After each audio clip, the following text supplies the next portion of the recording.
Tinatulang guilty sa kasong homicide ang 4 na pulis Caloocan dahil sa pagpatay sa magawa sa isang drug operation noong 2016.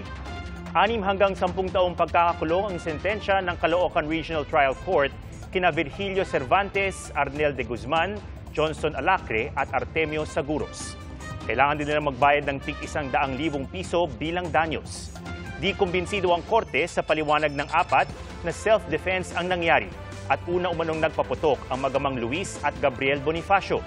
Tinatigan ng korte ang testimonya ng nabiyudang si Mary Ann na bigla na lamang pumasok ang mga pulis sa kanilang bahay at saka tinutukan at binaril ang nagmamakaawang mag-ama. Bukod sa pagtutok sa cybercrime at online gambling, paiiralin din ang reward system sa NBI sa ilalim ng bago nitong hepe. Doon daw gagamitin ang kanilang Intel Fund. Yan ang aking sinaksihan. Look into this cybercrime. Ang dami ng scam. Kabilang yan sa direktiba ng bagong direktor ng National Bureau of Investigation na si retired Judge Jaime Santiago, alinsunod sa marching order ni Pangulong Bongbong Marcos. We will work hard on cybercrimes. Ito ang pupukpukan ko maigi, yung cybercrime. Baka iba sa inyo, naloko na rin. Ang target niya, maging proactive o manghuli ng scammer bago pa man makapambiktima. Paiiralin din daw ang reward system sa Bureau. Ubusin natin yung intelligence fund. Magbigay tayo ng reward system. Bakit hindi? Ikalat natin yan. Hindi ko bubulsa yan. Atin yan. Tutulong din daw ang NBI sa PCSO at PAGCOR laban sa illegal gambling. Sabi ni Santiago, mabait siya boss, pero babala niya sa kanyang mga tauhan. The director must always be informed. Pag lumakad ka, hindi ko alam, buntot mo, hila mo. Walang magbabangketa. Mataas tayo. Sabi niya sa kanila, huwag siyang ituring na baguhan dahil sa NBI siya una nagtrabaho noong 1977 hanggang 1979 bago naging pulis. Kaya dito raw siya nag-umpisa at dito rin niya tatapusin ang kanyang karir.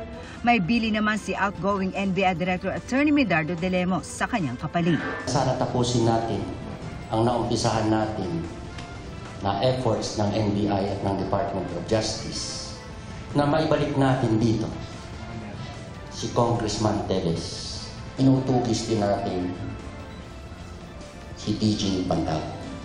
Sana ipagpatuloy natin ang ating mga efforts. Para sa GMA Integrated News, Marisol Abduraman, ang inyong saksi. Nananawagan ng Philippine Animal Welfare Society o POS ng tulong para sa mga abandonadong aso't pusa na nasakip mula sa Pogo Hub sa Porac, Pampanga. Ayon sa POS, humihingi sila ng donasyon para sa medical expenses ng mga hayop, lalo't marami sa kanila ang posibleng dati nang may sakit o di kaya ay napabayaan. Hindi pa raw ipinaampo ng mga alaga dahil kaka-rescue lamang sa kanila at mas kailangan nila ang atensyong medikal. Bukod sa mga aso at pusa, kabilang sa mga hayop na natagpuan sa Pogo Compound, ang mga ibong mako, mga kuneho at unggoy. Ilan sa mga hayop patay na ng madatna ng mga otoridad. Paglilinaw po sa aming iniulat noong nakaraang Miyerkules tungkol sa 11 taong gulang na batang babae na natagpo ang patay sa General Trias, Cavite. Sinabi ngayon ng kinatawan ng Academy of St. John na hindi bahagi ng kanilang eskwelahan ang lugar kung saan natagpo ang patay ang bata.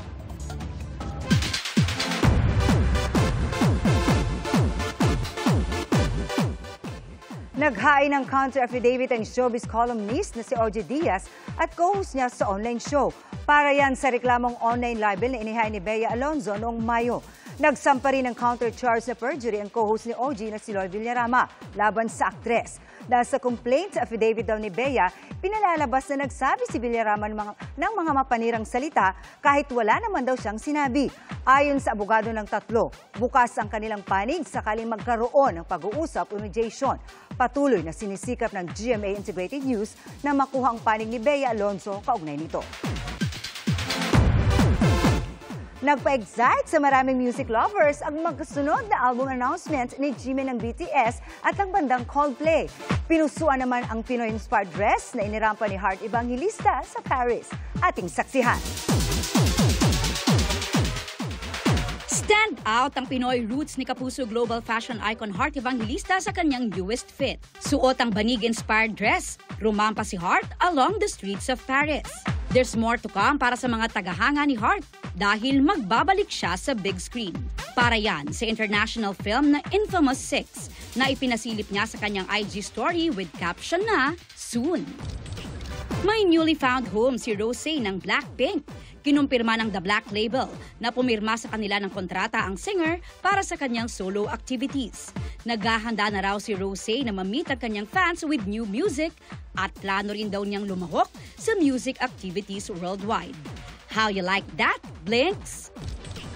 Happy na naman ang Purple Hearts ng BTS Army dahil this July, i-release ang second solo album ni Jimin na Muse. Tungkol ito sa kanyang journey sa paghahanap ng source of inspiration. Ipamamalas din daw sa album ang expanded musical spectrum ni Jimin. Ayon sa Big Hit Music, meron itong 7 tracks kasama ang fan song na Closer Than This na nirelease noong December. May ilalabas din na bagong album ang British rock band na Coldplay. Yan ang Moon Music na nakatakdang i-release sa October. Very eco-friendly rin ang album dahil ang LP nito ay 100% gawa sa recycled plastic bottles. Pero bago yan, i-release muna nila ang single na Feels Like I'm Falling in Love ngayong June. Isa pang hinihintay na comeback, Katy Perry is set to roar again this July para yan sa kanyang single na Woman's World. Girl power naman ang power collab para sa remix ng kantang The Boy Is Mine ni Ariana Grande. Makakasama ni Ariana rito ang mga kapwa Queen of Pop na sina Brandy at Monica. Very excited naman si AG sa kanilang collab. Para sa GMA Integrated News, Aubrey Carampel ang inyong saksi.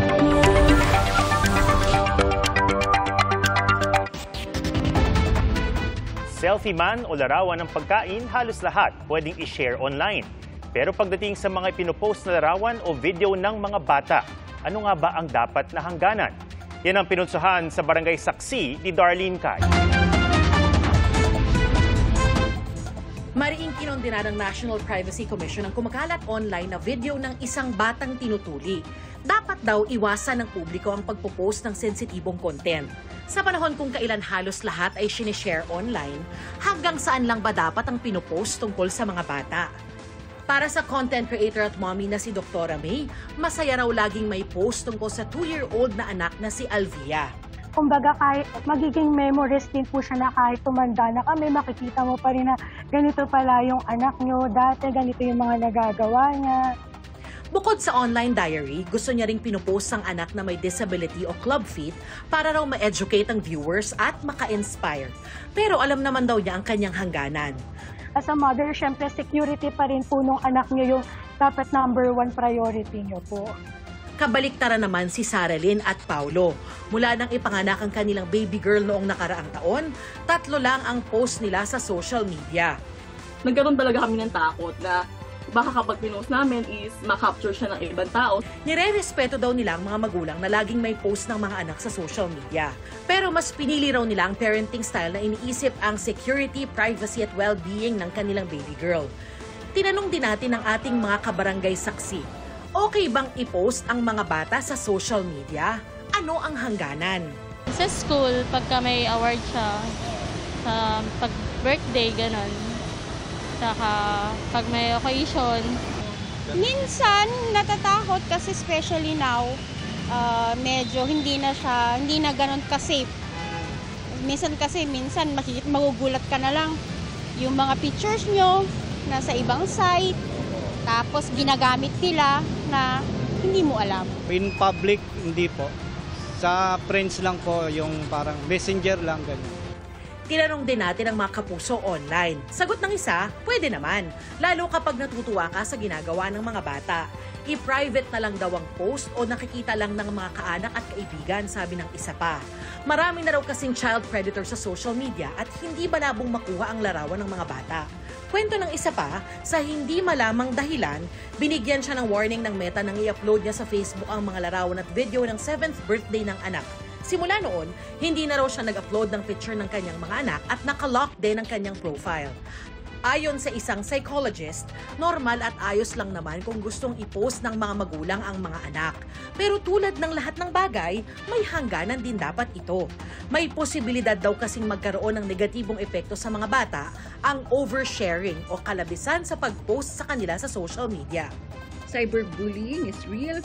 Kung ma-post kasi isang picture, lalo na ng mga bata, wala tayong control kung ano yung pwedeng i-comment. Maapektuhan ang bata emotionally, psychologically, mentally. Dahil ang mga bata ay kabilang sa vulnerable population, dapat daw siguruhing lagi silang pinoprotektahan.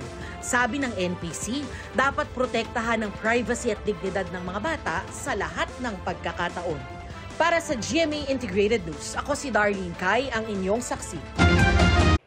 Mga kapuso, sama-sama tayong maging saksi. Mag-subscribe sa GMA Integrated News sa YouTube at para sa mga kapuso abroad, samahan niyo kami sa GMA Pinoy TV at sa www.gmanews.tv.